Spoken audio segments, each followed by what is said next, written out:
예, 안녕하세요. 2023년 12월 7일입니다. 예, 오늘 부동산 경매 이야기 진행하겠습니다. 라이브 경매, 생생 경매. 뭐, 이름이 탁, 좀 적당한 이름을 찾고 있습니다. 자, 어제 경매 있었는데요. 아무래도 아파트에 대한 관심이 높으니까요. 우리 경매 샘플이 좀 바뀌었네요. 간만에 대구시 아파트 한번 가보도록 하겠습니다. 제가 어제 그 방송한 것 중에 민주당에 대한 좀 비난을 했습니다. 뭐 잘하기를 바라죠. 예, 바라는데 어차피 저도 뭐 운명론적으로 선거 때가 되면 민주당을 찍으러 가야 되는 참 그냥 매번 민주당을 찍을 때마다 좀 화가 나요. 화가 나는데 뭐 저와 같은 기분인 분들도 있을 겁니다. 있을 건데 우리나라 부동산 시장의 원흉 근거는 사실은 거의 자본 자체도 그렇고, 건설회사들도 그렇고, 거의 다 뭐, 그죠? 박정희, 전두환 때, 그, 패밀리들, 그때 따라다녔던 똘마니들, 위주로, 부산, 영남권이, 아, 주도하고 있죠. 주도하고 있는데, 김대중 정부 때, 그리고 또, 그 주도하는 속에서도, 또 호남도 하나의 또 세력이다 보니까, 예, 나름대로 또 어, 영남 쪽의 건설 회사들이 많이 망하면서 호남 쪽의 기업인들한테 많이 넘어갔죠. 넘어갔는데 사실은 호남 기업이라고 하기도 좀 그래요. 예, 어떻게 보면 그 건설업체들 자체가 그 지역만 영남 호남으로 나눠져 있는 거지 그 과거의 정권에 괴를 같이 했었던 사람들이기 때문에 예. 그러니까 이들이 봤을 때는 이 부동산 공급이 하나의 이제 장사죠, 장사. 자기들 돈벌이 수단인 거죠. 국가의 경쟁력이나 국민의 삶을 높이는 데 관심이 없어요. 없기 때문에 제가 새로운 부동산 유통의 혁명을 주장하고 있습니다. 아직은 힘이 미약하지만 한 분 한 분, 구독자가 늘어날수록 또 회원 가입이 늘어날수록 불꽃은 커진다고 봅니다. 아, 참 쑥스럽네. 쑥스러운 줄 알아요, 저도. 자, 대구 수성구입니다. 그 유명한 대구 수성구 아파트인데요. 유림 노르웨이 숲 아파트. 이름은 참. 예. 13억이었는데 9억 5천에 유찰됐습니다. 9억 5천에 이번에 나오게 됐네요. 나오게 됐고 뭐 그죠? 건물값이 8억 천이고 땅값이 5억 4천 4백이에요. 그러면 메다 제곱당 얼마라는 거예요? 1메다 제곱당 1,000만 원이라는 거예요. 그죠? 1메다 제곱당 1,000만 원. 그러면 이렇게 계산한다라고 하면 대구 수성구에 아파트를 지을 수 있는 땅은 평당 3,300만 원이라는 얘기죠. 그런데 그러면 사실은 못 짓고요. 한 평당 1,500에서 2,000 정도 되는 땅을 매입해서 아파트를 져서 아파트가 지어졌으니 이 땅값이 비싸졌습니다라고 평당 3,300만 원이 되는 거죠. 이 부분 이해하셨죠? 그러니까 아파트를 짓기 전에는 1,500만 원짜리 땅이 아파트를 지으면 이 땅은 아파트가 지어졌습니다. 이 위에 비싼 아파트 건물이 지어졌으니 얘도 비싸지는 겁니다. 라는 3,300만 원짜리가 되는 거죠. 음, 좀 사실은 이제 이런 부분들이 좀 거품이죠. 그렇게 되다 보면 또 이제 옆에 있는 토지는 아파트 지으면 평당 3,300인데 우리 땅은 3,300이야. 또 이러고 앉아 있는 거죠. 자, 건물에 대한 감정가가 8억 1,600이에요. 이해되세요? 39평이니까 뭐 평수가 좀 큰 평수죠. 45평형 정도 될 것 같은데 평당 2천이에요. 건물이. 아니 똑같은 시멘트로 자 대구 수성구보다 안 좋은 지역에 지으면 건물 가격이 평당 1,000이고 대구 수성구에다 지으면 또 어떻게 똑같은 시멘트 값이 평당 2천이 되느냐. 사실은 이제 이런 데 거품이 끼는 건데 이게 컨텐츠의 힘이에요. 컨텐츠의 힘. 즉 누가 사느냐, 어떤 사람들이 모여 사느냐에 따라 건물에 대한 가치도 달라지는 거죠. 즉 우리가 똑같은 건물이 있다라고 하더라도 상가가 있다고 하더라도 여기가 소득 수준이 높고 소비 수준이 높은 사람들이 이용하는 상가와 그렇지 않은 국밥집을 파는 상가하고는 건물값이 건축비는 똑같을지언정 그 안에서 제공하는 컨텐츠가 다르다 보니 가격이 달라지죠. 왜? 수익이 달라지니까.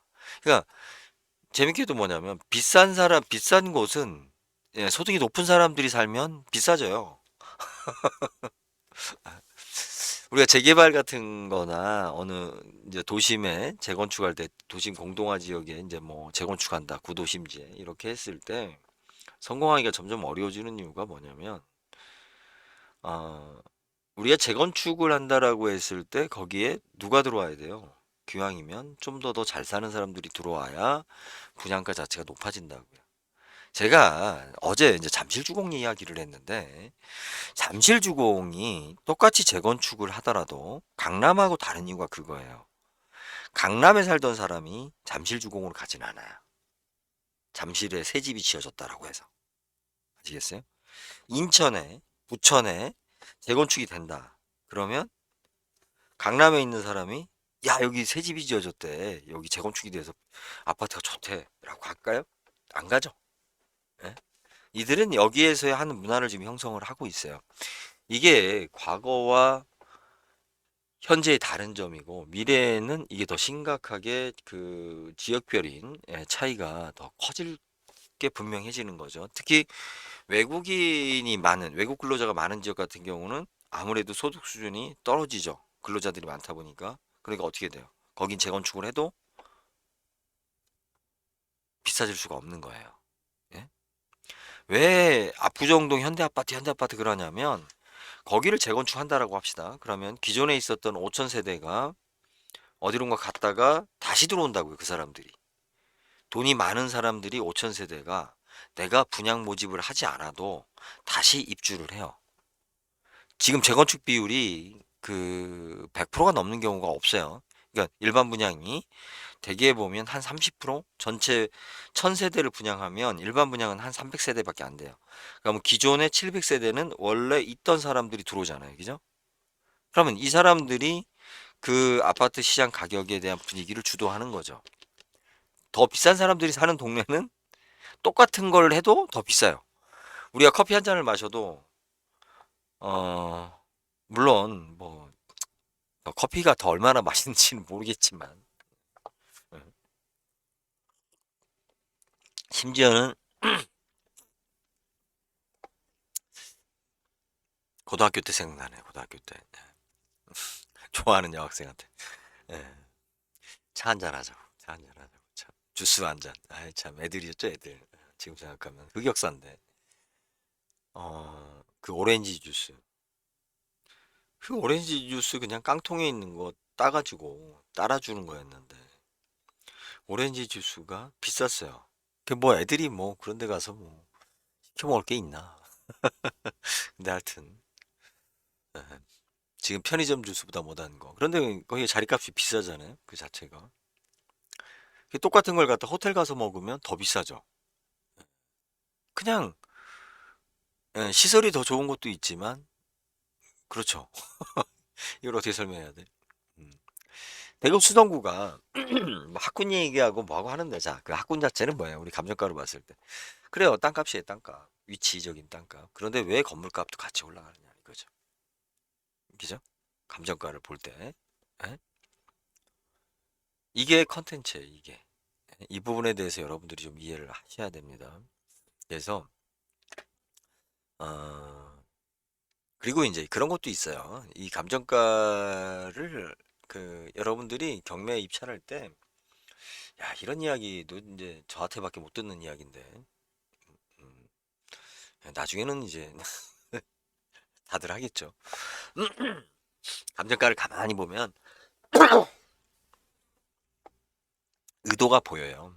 그러니까 우리 토지 가격은 감정평가사가 그 이제 평가하는 기준이 있다 보니까 인위적으로 많이 올릴 수가 없어요. 그런데 얼추 또 듣는 시세하고 가격을 맞춰야 되잖아요. 예, 그러니까 사실은 건물값이라는 게 건축비 말고 뭐 있나? 라고 싶은데도 예, 건물값을 높게 잡아요. 예, 그래서 얼추 맞춥니다. 근데 이 속에 숨겨져 있는 건 뭐냐면 이 아파트 단지가 그죠? 어느 정도 소득 수준이 되는 사람들이 살고 있느냐. 즉 똑같은 우리가 아파트라고 해도 똑같은 건물 부동산이라고 하더라도 똑같은 마을이라고 하더라도 하드웨어적으로 똑같아요. 교통이나 뭐나 다 그런데 특정 지역은 좀 물이 안 좋은 사람들이 모여 살아. 특정 지역은 나름대로 뭐 교수님, 연예인 뭐 이렇게 좀 우리가 사회에 선망받는 사람들이 모여 살아. 그러면 가격 차이가 3배 납니다. 3배. 아니 진짜예요. 3배 나요. 그게 참 웃기죠. 예. 뭐 그런 거 상관없이 사는 사람, 저 같은 경우는 뭐 별로 중요치 않죠. 예, 옆집에 사는 사람이 누군지. 예, 그런데 이게 단순히 우리 주거가 뭐예요? 같은 아파트에 산다. 그러면 내 아파트에 연예인이 살아, 국회의원이 살아. 그게 나하고 무슨 상관인데? 상관이 있어요.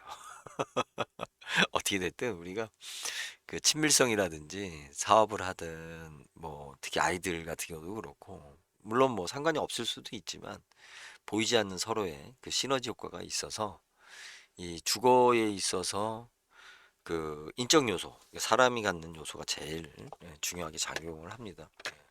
자, 괜히 경매 이야기하다가 엮기로 했는데, 자, 처음에 분양 받고서요, 빚이 없었어요. 빚이 없었어요. 와, 그죠? 그런데 이제 아파트 값이 올랐대. 그러다가 2017년 돼서 이제 한 5억 정도, 6억 3천이니까 5억 정도 뺐겠죠? 그리고 또 다시 이제 2018년, 21년 들어오면서 3억, 1원, 1억 해가지고 이제 지금 4억 정도 부분이 생겼어요. 생겼고, 이제 압류도 들어오게 되고, 코로나 때, 캐피탈에서 5천만 원도 아니고 5억이 들어오게 되고, 또 저축은행에서 10억이죠. 이건 10억이에요. 기죠. 적지 않은 돈이 막 들어오기 시작합니다. 예, 이때 이제 압류 들어왔을 때는 이제 사실 끝난 거였죠. 이렇게 하면서 이제 청구 금액이 53억이나 됐어요. 53억이나 됐고 어차피 뭐 경사농협 입장에서 봤을 때는 채권에게 문제가 없을 테고 그다음에 조정희 씨 같은 경우도 2018년이고 21년이니까 결국은 뭘 보고 빌려준 거예요? 아, 저거겠죠. 집값이 올랐다고 하니까. 그 사실은 이렇게 해서 이제 이분이 이게 날아간다라고 하더라도 이분은 뭐 영끌에서 한 것도 아니고 자기가 투자한 금액을 다 빼는 거죠. 네. 어차피 뭐 파산하면 끝이니까 돈을 빌려준 사람들이 저기 된 거니까. 아, 참 576세대고요. 그러니까 우리가 집값이 올랐다라고 하면 이제 이런 부분들이 명확하게 나타나는 거거든요. 그러니까 뭐냐면 신규 주택의 분양가를 기준으로 해서 대출을 해준단 말이에요. 그런데 기존 주택은 뭐예요? 그죠? 이때도 지금 대출을 많이 해준 거란 말이에요. 6억이면. 그래도 뭐 올라 10년이라는 시간이 있었으니까. 그런데 경산농협이에요. 우리 1금융권이 아니죠. 이거 2금융권이에요. 2금융권이기 때문에 왜 경산농협에서 대출을 받았겠어요? 대출을 이만큼 안 해주니까. 오른 가격에 대한 시세에 대한 만큼 대출을 안 해줘요. 오래된 집들은. 그러면 이 집을 사고 싶은 사람이 들어올 때 어떤 일이 생기냐? 그죠? 예를 들어 13억이에요. 그런데 왜 10억에 내놔도 안 팔렸을까? 11억에 내놔도 안 팔렸을까? 11억이나 12억을 현찰로 없잖아요. 대출을 해줘야 되잖아. 그럼 누가 해줘야 돼요? 농협이? 농협 이자가 비싸잖아. 1금융권이 해줘야 된다고. 1금융권이. 근데 1금융권에서는 아마 5억이라도 잡아주려나요? 1금융권은 안 들어가요. 올랐다라는 말 자체를 중요시 여기지 않아요. 신규 분양되었을 때만 얘네들이 들어가요. 새 집이었을 때만. 그래서 새 집만 판매가 되는 겁니다. 오래된 집이 잘 안 팔리는 이유가 대출이 불리해져요. 예. 그러면서 이제 올랐다라는 이야기들만 떠드는 거죠, 열심히. 또 그 말에 의해 또 진짜 올라요. 참 신기해. 예, 막 올랐다라고 그러면 진짜 또 올라요. 옥션에서 이제 어제 이야기했던 거에 이어서 좀 살펴봤고요. 예. 이게 지금 이제 뭐 라이브로 이렇게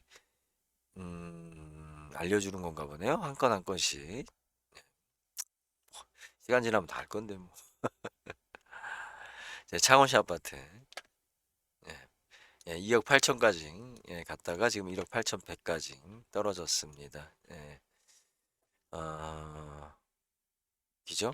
예, 30%씩에서 떨어졌어요. 층수 뭐 무난하고. 자, 예, 땅값이 5,660만 원. 5,660만 원이면 실질적으로 땅값이 별로 비싸지 않은 거예요. 그죠? 비싸게 안 잡혔죠? 예, 건물값이 2억 2,600 평당 미터 제곱당 그죠? 평당 1,000만 원이죠. 네, 평당 1,000만 원이 땅값이고 그러면 거의 제가 봤을 때는 이게 지금 5억 5,600이죠. 그렇지. 2억 8천. 그렇죠. 예. 25평형 2억 8천. 1억 8천. 예. 지금 이 가격이면 예, 바닥이에요. 예, 바닥이고 더 이상 뭐 떨어질 수 없는 금액입니다. 경남은행에서 이제 1억 6,500, SB은행에서 1억을 빌려줬어요. 예, 빌려줬는데 제가 봤을 때는 예, 저축은행이 좀 손해를 볼 것 같아요. 그럴 것 같고 지금 현재 64%인데 아마 2억 천대? 요거 한번 낙찰가 맞춰보기 해볼까요? 우리가 그죠? 2억 2,600이고 1억 8천이고 2억 천대 저는 될 것 같습니다. 그냥 아무 생각 없이 아니 뭐 내가 할 것도 아닌데 뭐 고민이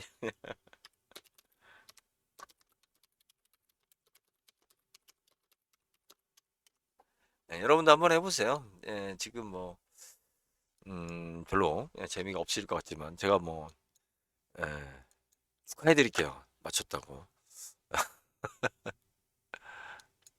아니 지금 이제 원체 조회수가 없기 때문에 예, 조회수를 늘려서 예, 하려고 하는 게 뭐냐면 낙찰가를 이렇게 올려놓고 그죠? 예, 서로 낙찰가를 한번 맞춰보고 어, 그 와중에 이제 내가 이제 직간접적으로 경험을 하는 거죠.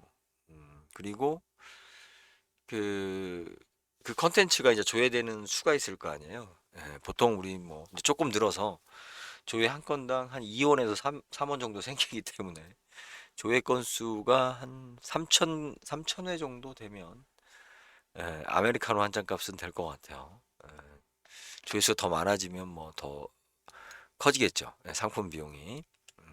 그러니까 한번 해보세요. 예,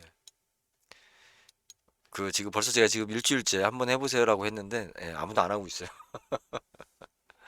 예, 누구 이야기가 맞는지 예, 나중에 한번 보면 알죠. 뭐, 예, 한 2억 천에 예, 낙찰되지 않을까 이렇게 보입니다.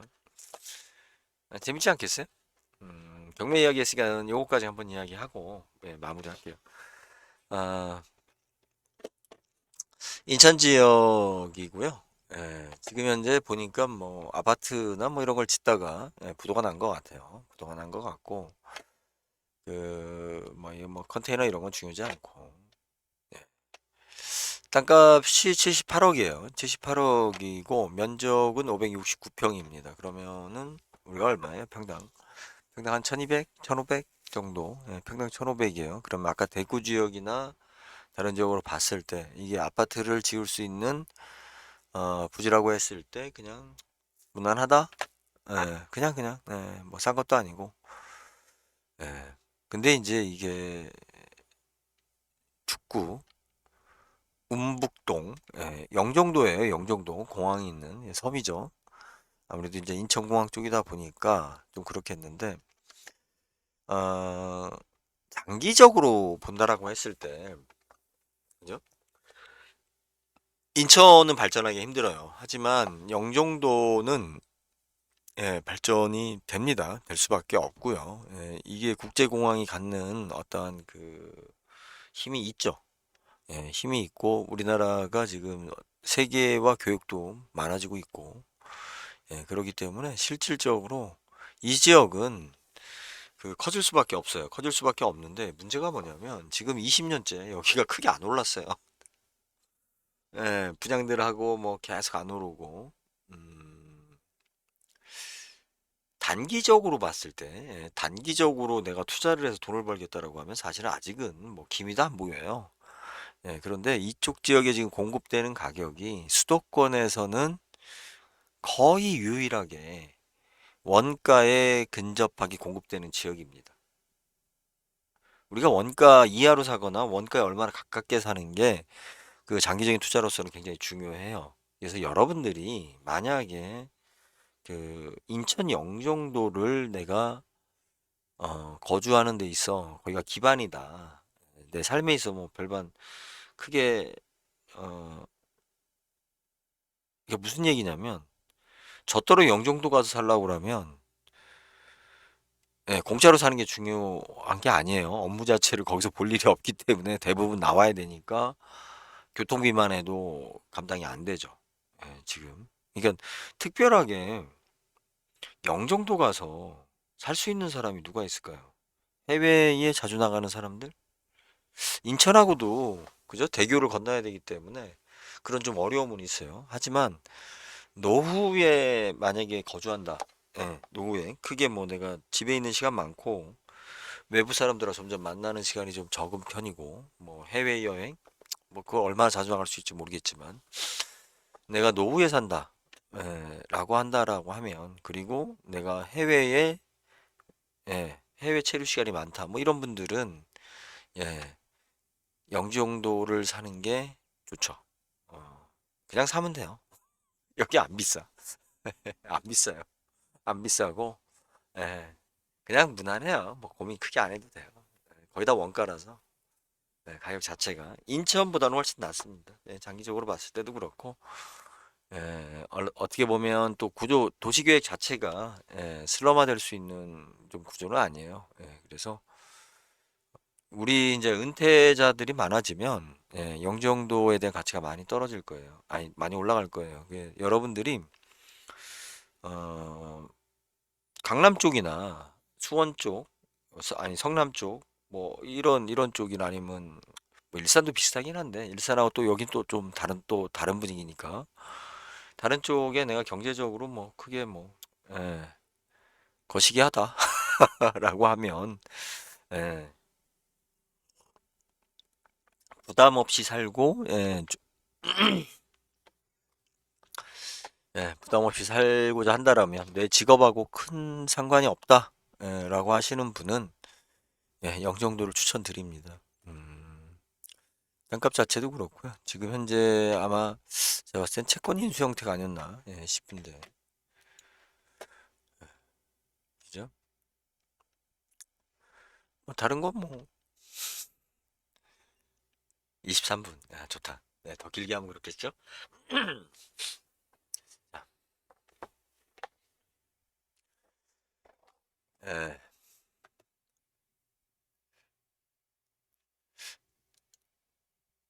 대구 수성구 그죠? 아까 제가 지금 낙찰가 맞추기는 아까 어디 했죠? 창원거 했죠? 창원거. 대구 수성구도 해볼까요? 9억 5,200인데 이거 얼마에 낙찰 받을까요? 2006년도. 뭐 좀 됐네요. 그죠? 그런데 뭐 나름대로 범호 사거리 인근에 있는 아파트로 뭐 뭐가 좋고 뭐. 아, 참네. 대구 사람들은 아주 그냥 애드립이 최고야, 최고.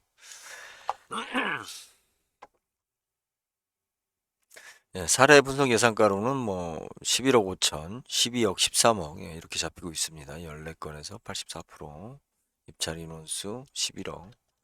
자, 현재 13억이에요. 9억 5,200이에요. 11억까진 갈까? 43천, 12억 대구 11억 5천. 저는 10억 5천 쓰겠습니다. 10억 5천. 그러니까 이게 내가 사고 싶은 가격을 쓰는 게 아니라 사람들이 얼마를 쓸까를 예측하는 거잖아요. 그죠? 네. 지금 뭐 다른 부분도 그렇고요. 크게 봤을 때는 여기서 이 양반이 들어오게 되면 10억 3천이기 때문에 10억 5천 쓰겠습니다. 예, 이분 그러니까 후순위 채권자 입장에서는 10억 5천만 원. 아, 여러분도 한번 해보세요. 해보시고 뭐 맞추시면 예, 뭐 상품을 걸어놓고 해야죠. 예, 네, 해보세요. 자, 경매 이야기는 여기까지 하겠습니다. 예, 감사합니다.